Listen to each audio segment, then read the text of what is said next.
Deja Robinson. I am a member of the class of 2017 and a mass communication major. And I am Deja Allen. I am a member of the class 2019 and a criminal justice major. Tonight, our special guests are history professors Rivas and Dr. Mbughuni. How are you guys doing tonight? Doing well, thank you. Very well, thanks.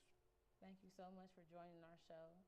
And it's really like a Black History special since it is February. So I would like to ask you guys, where are you originally from?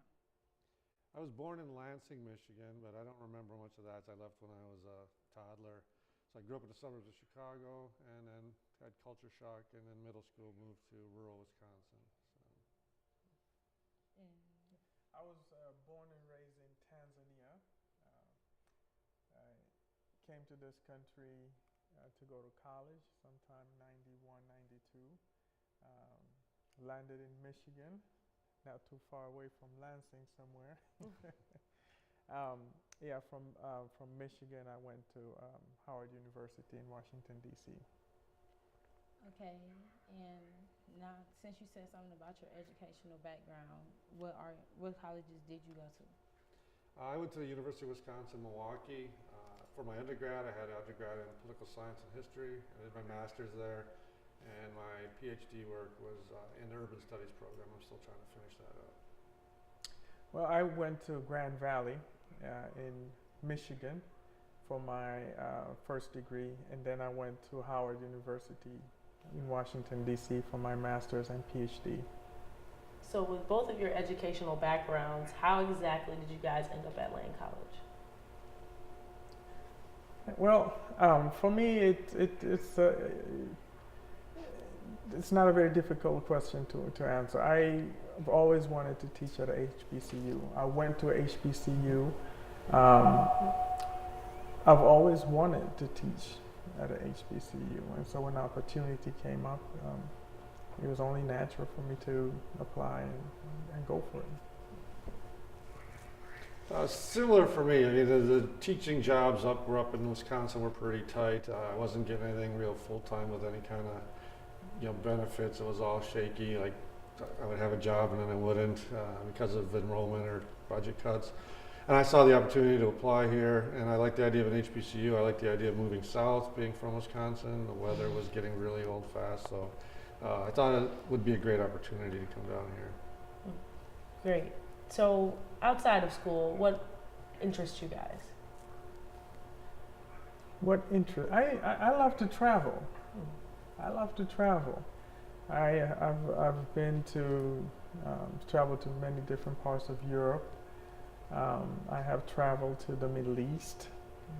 I have traveled to different parts of Africa. I've been to West Africa. I've been to Southern Africa.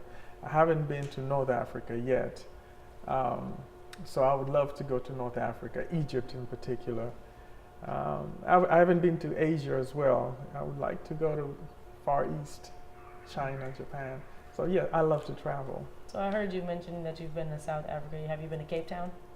No, I didn't go to Cape Town. I went to Johannesburg. Okay.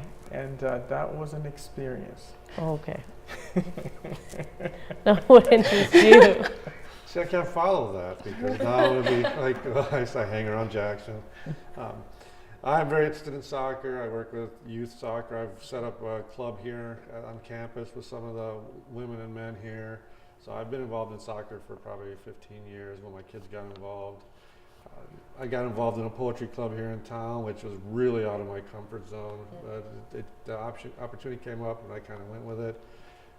I collect, or not collect, but I try to pick up older history books. So that since I've been here, one of the things I'm trying to do is I look at how history's been portrayed, which doesn't sound that exciting, but to me it kind of excites me to how we portrayed people, how we portrayed events, and look at the words that were used and try to decode those because I think it gives us a mindset of how we think today based on what we were taught in the past. And since we know about some of your interests now, can you tell me something that's on your bucket list that you've always wanted to do? Well, he's living my bucket list. So, I mean, traveling is my bucket list. There's a few places I want to get. I do want to get to Africa. The Maldive Islands are going to sink one day. I'd like to get out there before they're gone. There's places in Europe I'd like to visit. So I've been to Europe once, Spain and France, but I'd like to do some traveling. That's one thing, broaden my horizons. I enjoy that, meeting different people, different cultures. Well, I think I touched on Egypt. I would love to go to Egypt. That's one place that is on my list. Well, since you guys want to travel so far, but let's bring it back to Jackson in the school. Do you guys know about the 10 block project? Yeah, it's been talked about in meetings and from Dr. Stewart, and trying to get the campus involved with the community more. Yes, it's a fascinating initiative, trying to link up Lane College with the community, trying to connect us. And as a department, we've proposed a project that we are working on. We propose to invite young boys and girls from the community to come attend some of our Dragon Talks. We invite distinguished guests to come speak to our students, and part of that 10 block project for us is at least to not only have students come in, but try to reach out to the community to see if we can bring in young girls, young boys, to come hear these distinguished guests talk about their accomplishments, talk about, what you can achieve. If I could add quick, coming to Jackson, one thing I thought was a little odd was there's 4 colleges here and it doesn't feel like a college town. So I like the initiative because it's going to add our part to that of making at least this part of the city. There's a working relationship with the college here, because I don't feel like there's that much of that going on in a town that has 4 colleges. You'd think there'd be more. Yeah. I agree with that. Very much so. So I did hear about your project. Is there anything else like you guys would think that you would want to do in this 10 block project? Outside of the initiative that you've already instilled early to follow? We're still in the discussing. We're always looking for new ideas and things to do. With a small department, we have issues of how are we going to man all this stuff. But we're always looking at ways to bring the community in. We do True Seekers events where we show movies and things, and we're trying to open those up to the public so they realize what we're here for. We're not here just to educate the students, but we can educate the community too. So open our events to the community. I don't know if there's anything you want to add. Well, right now we're focused on that project, trying to get Dragon Talks going, trying to reach out to as many people in the community. That's really our focus for this semester. Okay, well, thank you, and we'll be right back. Thank you.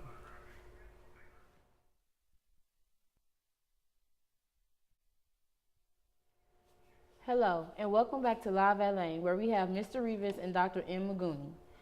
I want to talk about some things on campus and about the activities, the new activities. What are some of the ones that excite you, or some of the old ones that excite you? Well, there's a bunch of things that's been going on. Because I do the soccer stuff, I know that they're expanding things like intramurals here. A lot of students complain there's not much to do. So I've seen intramurals expand a lot since I've been here. I've only been here 3 years. I do a lot of stuff with the history club. I'm in charge of the history club, so we do programming through that. We show movies, we have discussions and lectures and show documentaries. I know Mr. Frierson with the first year experience does a lot. We partnered up with him a lot last year, the history department. We had a little overlap. So we're not always competing against each other with programming. So I've seen a lot of programs going on. It's just students have to kind of look to find this stuff. I know a lot of students complain there's nothing to do, but they don't really look to see. We put up flyers, and I just heard a student today say, well, I don't read flyers, I just walk past them. So that's the big thing, is we do a lot of stuff, but do the students find out about it? Yeah. Well, my answer here is a little bit biased towards history. Our department, we have several programs. We do True Seekers. We have Dragon Talks. I have really enjoyed True Seekers. We've showed some really interesting programs. We've organized a really good panel discussion. I've enjoyed those. And as a department, we also organize the Dragon Talks, and we're planning several in this coming March. And excited, can't wait till we have them. So when it comes to being involved with the community, as you guys mentioned earlier, and this just kind of came to me, would you guys be interested in like having, not necessarily courses, but I guess it would be some sort of environment for kids from our surrounding schools to come and to learn about Black history specifically? So, like to learn, their history and things like that aren't necessarily taught throughout high school. Is that something that you guys would think would be very beneficial to the community? I think that will be very beneficial if it could be arranged. Right. There's a lot. There's a lot that our students can learn. I'm amazed in my classes how much my students don't always get. All this Black history. It seems like a lot of it is ignored or overlooked. And I think we can play a role there in the community. That's an area that we can make a contribution. So I'm hoping and I'm excited that we have this initiative, and I hope we can take it to the next level. Yeah, some of the programming that we're doing now is not just through us, but the whole Black History Month thing at the campus is real. I mean, I think this has been the best year since I've been here. We have that Hattie Lou Theater thing, having, what's it, The Conversation? Is that what the place called? The Conversation, which is a hypothetical, Malcolm X and Martin Luther King. And that's open out to the general public. So it's associating Lane with doing activities for the community here and letting them know we're a center of education, and especially the Black history thing, because I agree a lot of that gets neglected, and that's what I talk about in my classes. How do we get over that? How do we get to the truth, and why is it hidden, and things like that. So we can be a leader in this area, doing stuff like that where we reach out and allow. But as professors here, our first priority is make sure our students get it first, Right. and if we're still working on that process. Okay, that's understandable. And I heard you throw out a few names like Martin Luther King and Malcolm X. So this just brings me to my next question about, so what is your favorite historical era in Black history? Has to be the civil rights struggle. Civil rights struggle. Such dynamic period. You have the older generation, the new generation getting together and, pushing the country forward. I mean, we see changes. So it has, by far, for me, it's the civil rights I'd agree era. with that. Oh, yeah. I'd agree with that one.